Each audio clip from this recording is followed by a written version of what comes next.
ती स्त्री शिक्षणाचा अंगार होती, ती स्त्री शिक्षणाचा अंगार होती. ती प्रेरणा होती, ती स्फूर्ती होती, ती प्रेरणा होती, ती स्फूर्ती होती, ती विद्येचा अलंकार होती, ती विद्येचा अलंकार होती. ती अशी स्त्री होती, ती अशी स्त्री होती, ती अशी स्त्री होती, ती अशी स्त्री होती. समाजाच्या भीतीने कधी डगमगली नव्हती, समाजाच्या भीतीने कधी डगमगली नव्हती.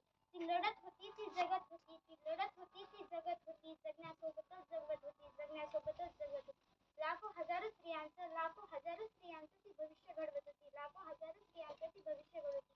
ती आशा होती, ती भाषा होती, ती आशा होती, ती भाषा होती, ती नवबदल्याची दिशा होती, ती नवबदल्याची दिशा होती. ती स्त्रीचा सन्मान होती, ती स्त्रीचा सन्मान होती. होय, ती सावित्रीच होती, होय, ती सावित्रीच होती.